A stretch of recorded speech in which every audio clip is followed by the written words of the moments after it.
Du 7 au 17 décembre, retrouvez vos artisans professionnels d'ici au Salon des métiers d'art du Québec. Des milliers d'objets de création uniques et éco-responsables au cœur du Palais des Congrès de Montréal. Activités pour petits et grands. Retrouvez l'art d'ici au Salon des métiers d'art du Québec. Billetterie et détails sur matière.ca. Bonjour et bienvenue au Studio des métiers d'art. On est toujours en direct du Salon des métiers d'art au Palais des Congrès. Cette année, on a plus de 215 artisans exposants qui sont présents au salon. Donc, d'ores et déjà, je veux vous inviter à venir faire un tour. Le Salon des métiers d'art, c'est un petit peu ce qui lance le temps des fêtes, à mon avis. C'est un endroit où on peut faire des trouvailles magnifiques. Dans les prochaines semaines, on va tous être appelés à faire des réunions, évidemment, autour de Noël. On va devoir emmener des cadeaux d'hôtes et d'hôtesses. On va faire des cadeaux. Donc, c'est vraiment un endroit exceptionnel pour trouver tout ça. Et je le répète encore une fois, à faire des achats ici au Salon des métiers d'art, c'est pas acheter quelque chose en ligne sans trop réfléchir puis se le faire livrer le lendemain matin. C'est prendre une décision réfléchie sur souvent un objet qui est un vrai coup de cœur. Et en faisant ce type d'achat-là, bien, on encourage des artisans, on encourage une communauté d'artisans, on encourage aussi l'économie locale. Donc, c'est pour ça que c'est un geste qui va au-delà du magasinage simple. Et c'est aussi pour ça que je vous invite à venir parce que c'est rare qu'on peut rencontrer les gens qui créent ces objets qu'on aime, ces objets qu'on a envie d'offrir. Et ici, bien, ils sont là pour ça. Tous les artisans me disent toujours à quel point c'est chouette de rencontrer les gens, puis ça fait partie de la beauté du salon. Donc, venez nous voir. On est, comme je le disais, au Palais des Congrès, métro Place d'Arts, même pas besoin de sortir à l'extérieur. Donc, je me présente. Mon nom est Lolita Dandois. Je suis l'ambassadrice mode du salon pour une 3e année maintenant et je suis très fière encore de l'être parce que mon rôle, c'est le plus beau rôle, c'est de faire briller les artisans, de vous faire découvrir ce qui se fait ici, puis de vous faire réaliser à quel point c'est beau ce qui se fait chez nous. Donc, je suis avec 2 invités très chouettes que j'ai très hâte de vous faire découvrir et je vais vous les présenter. Donc, à ma droite, Lucie Mainville de MoMA.studio. Bonjour, Lucie. Bonjour. Merci beaucoup de te joindre à nous pour cette petite rencontre. Plaisir. Et puis, à sa droite, donc, on a, je vais pas me tromper cette fois-ci, Tamzen Berman. Oui. Je l'ai bien dit. Yes. Oui, parfait. De Few Tricot Graphique. Merci beaucoup d'être là. Merci pour l'invitation. Donc, moi, j'adore faire des rencontres avec des nouveaux artisans. Puis quand je dis nouveaux artisans, ça ne veut pas dire que vous venez de commencer, mais c'est la première fois que vous êtes au salon parce que, on le dit souvent, on l'a beaucoup répété, mais 25% des artisans et des exposants cette année sont là pour la première fois, dont vous. Donc, on est très chanceux de vous avoir. Est-ce que tu peux me dire pourquoi tu as décidé de venir au Salon des métiers d'art cette année? Parce que je connais bien le Salon des métiers d'art depuis plusieurs années, puis je voulais le vivre, je voulais me faire découvrir un petit peu. Je suis basée dans les Laurentides. Okay. Où exactement? À Val-David. À Val-David. Donc, je voulais un petit peu percer aussi le marché à Montréal. Puis, je trouve que c'est un événement chouette. Donc, Et comment ça se passe jusqu'à maintenant pour toi? Bien, j'ai beaucoup de bons commentaires. Ouais. Ouais. Ben, c'est tellement beau ce que tu fais. Je veux dire, c'est très... premièrement, ça nous saute aux yeux parce que c'est graphique, parce que c'est coloré. Puis, c'est beaucoup d'accessoires d'hiver. Puis, je trouve que l'hiver, on fait peut-être un peu moins d'efforts. Tu sais, on a comme un uniforme. Là, on porte des manteaux marines, des manteaux noirs. Ouais. Puis on dirait qu'on ne laisse pas parler la couleur de la même façon qu'on le fait l'été. Donc, pour moi, c'est très rafraîchissant. Puis j'espère que c'est ce que tu reçois comme commentaire parce que...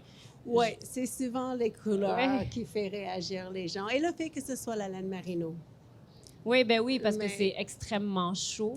Extrêmement chaud, on est bien là-dedans. Puis, de ton côté, Lucie, je veux que tu nous parles un petit peu de ce que tu fais. On a la chance d'avoir une de tes belles, magnifiques chaises ici que tu nous as réservée en surprise parce qu'elle n'était même pas dans ton kiosque. Tu nous as apporté pour l'émission. Est-ce que tu peux nous parler un peu de ce que tu fais? Bien, moi, ça fait 9 ans que j'ai mon entreprise de rembourrage, en fait, puis on est vraiment bien établi. Là, ça roule vraiment bien. Puis j'ai décidé de faire le Salon des métiers d'art cette année pour venir me positionner plus sur mon côté artistique plutôt que juste faire du sur-mesure pour les clients. Donc, tout est fait avec nos retailles de tissus de nos contrats, les retailles, les fins de rouleau, les erreurs de commande. On fait nos coussins en patchwork recyclés de cette façon-là. Puis on a décidé d'ajouter des chaises accents cette année. Donc, c'est tout avec nos retailles de mousse également.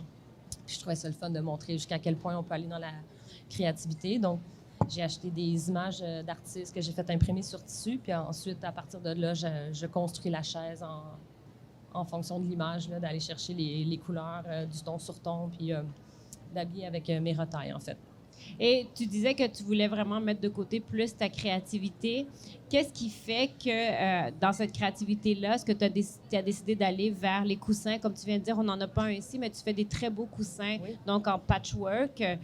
Puis le mélange de couleurs est toujours très réussi. Que tu as décidé d'aller vers ça et vers des chaises parce que tu aurais pu aller dans plein de choses. Ben oui, mais les coussins puis les chaises, ça reste des achats accessibles. Donc, un petit coussin décoratif, c'est plus facile à transporter aussi au SMAC qu'un gros divan.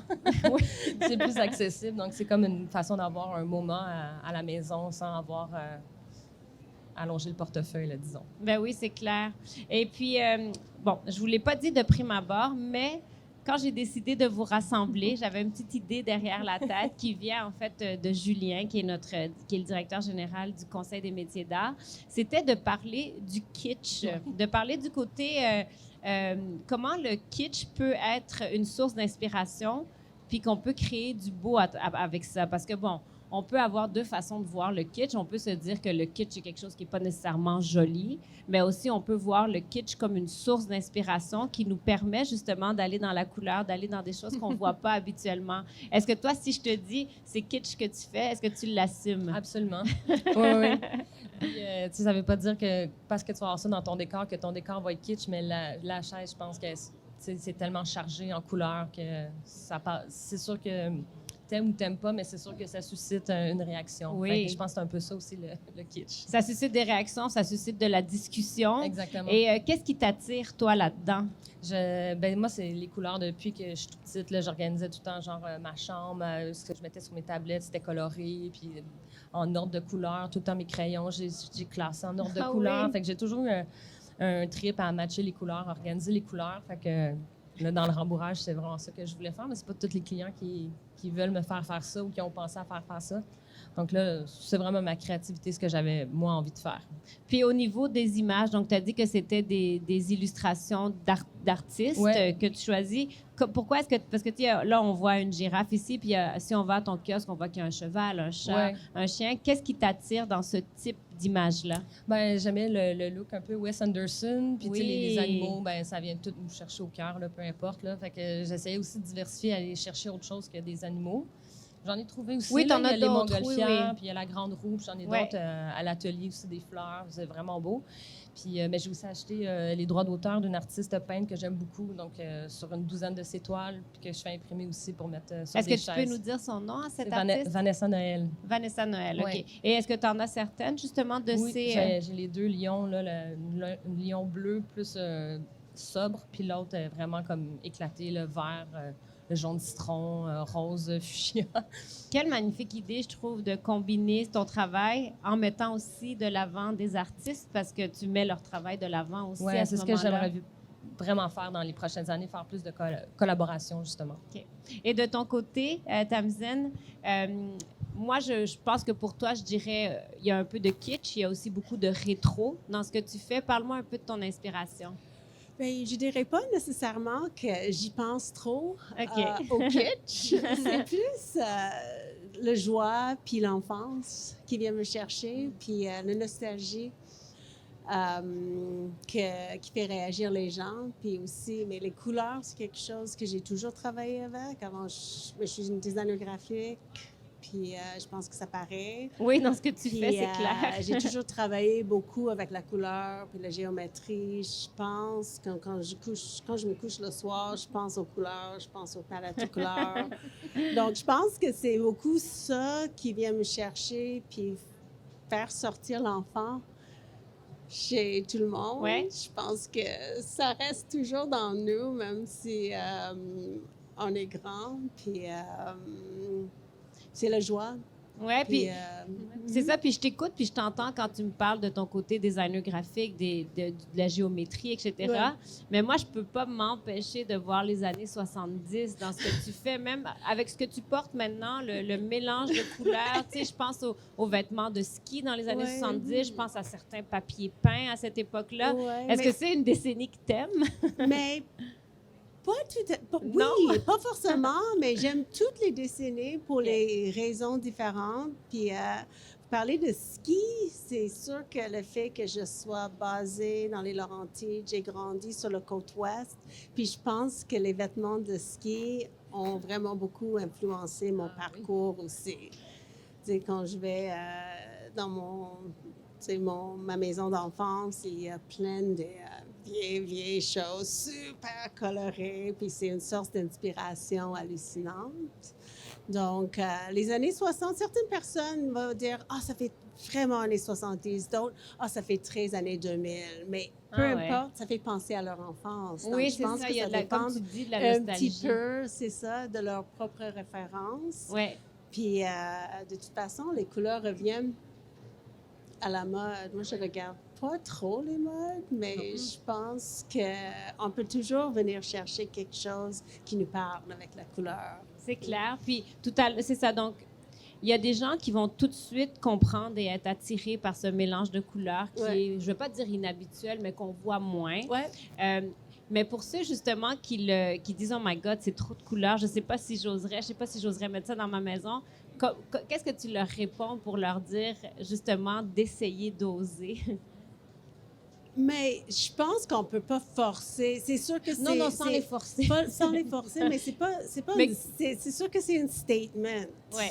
C'est pas pour tout le monde, mais moi, souvent, je peux dire, même si vous êtes complètement sobre, des fois, une petite touche de couleur, une petite touche de joie, ça peut faire du bien, ça peut faire sourire quelqu'un autour de vous. Puis, oui, c'est ça, ça nous fait sourire, nous, mais aussi les autres. C'est ça. Moi, je vois quelqu'un se promener avec une tuque comme ça l'hiver, puis des petites gants. Hier, on cherchait le nom là, pour les gants sans doigts. Je ne l'ai pas trouvé, je devrais le savoir. Moi, j'ai dit mitaine sans doigts, mais je ne sais pas si c'est le bon terme. Il va falloir que je le retrouve. Bien, c'est sûr que ça me fait sourire parce que, justement, on est dans des uniformes très unis l'hiver. Et de ton côté, Lucie, si on est... Parce que, tu sais, c'est clair que si on s'arrête à ton kiosque, on voit ça, donc il y a déjà une première attirance, mais on a peur de dire « Oh my God, est-ce que j'oserais avoir ça dans mon décor? » Je pense que ça plaît ou ça plaît pas. Si ça plaît, on essaie la clientèle pour. Sinon, je fais quand même du traditionnel, bien ordinaire aussi. Là, fait que je suis versatile de ce côté-là. Là, c'est vraiment... Je dis ça parce que je pense qu'il y a beaucoup de gens qui vont regarder des magazines de mode, qui vont regarder des magazines de déco, puis qui vont apprécier ça. Oui. Dans le sens où ils vont se dire « Ah, je trouve ça tellement beau quand on les voit en image », mais on a comme... C'est pour ça que je ne veux pas vous dire que, évidemment, je sais, c'est pas ici qu'on vient si on veut se faire pousser à la vente, là. Mais il y a toujours ce petit côté-là où on s'arrête, moi, je trouve, mais on l'apprécie chez les autres. C'est pour ça, simplement, que je vous posais la question. Puis là, j'aimerais rentrer vraiment plus dans, parce qu'on n'a pas encore abordé, dans comment vous travaillez, votre méthode de travail.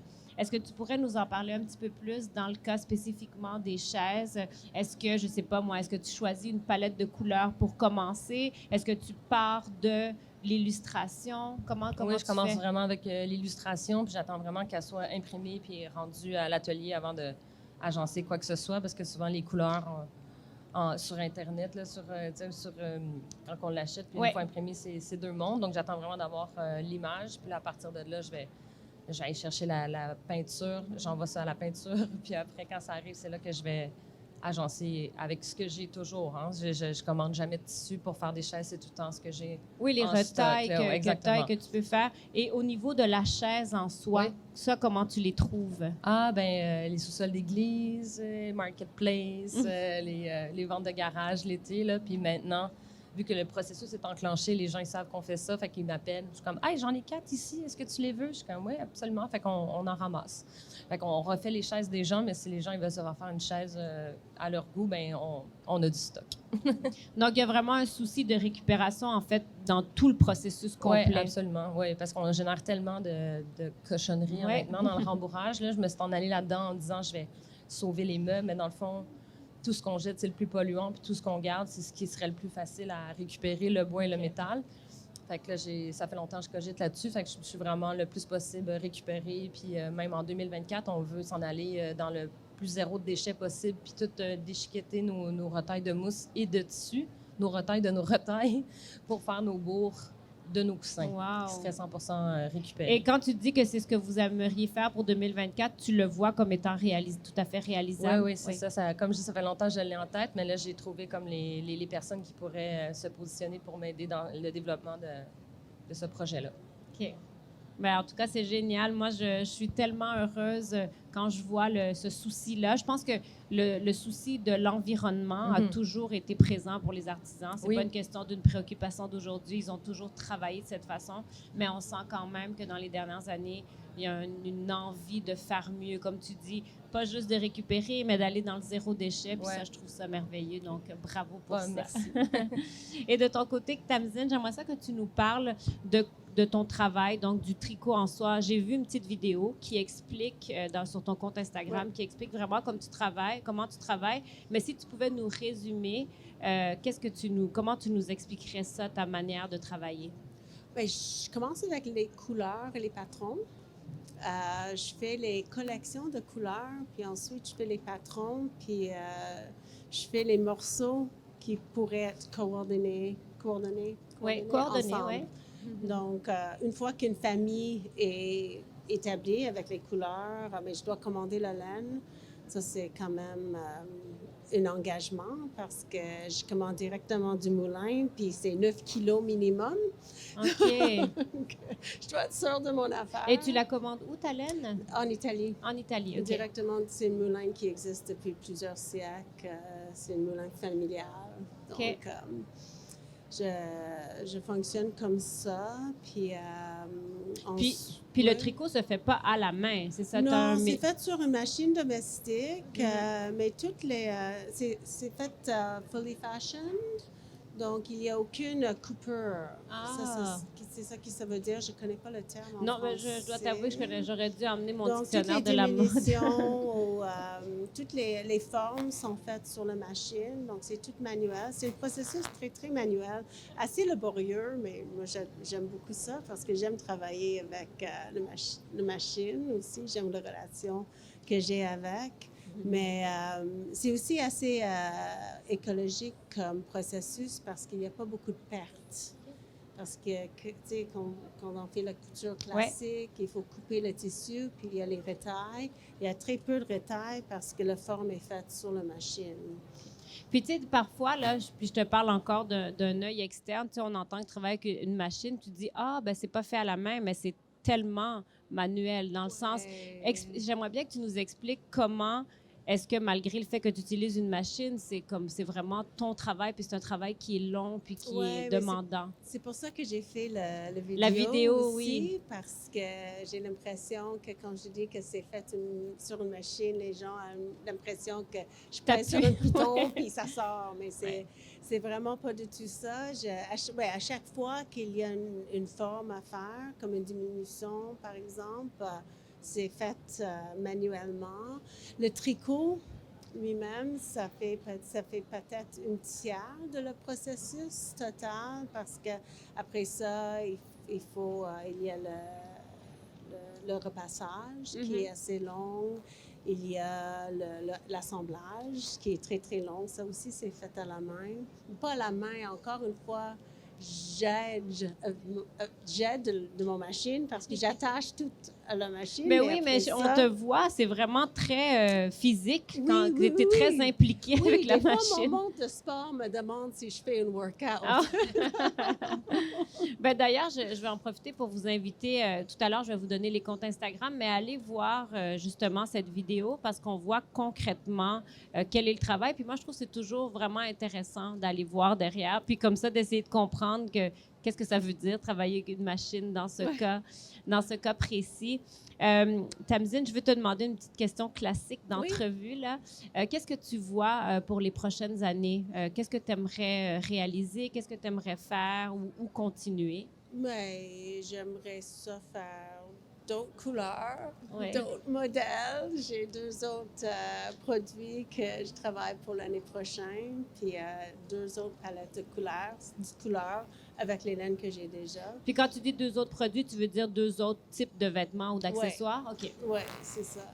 Puis si je peux me permettre, bon, il va falloir qu'on continue à discuter après, mais je pense qu'il faudrait aussi trouver un moyen que tes créations, que ton travail puisse être vu par des stylistes de magazines. Oui, Parce que j'aimerais j'ai ça. l'impression que c'est quelque chose qui marche tellement bien en image. J'aimerais vraiment ça. On a fait des images ici, ça. un petit édito à l'intérieur Ouais. du salon.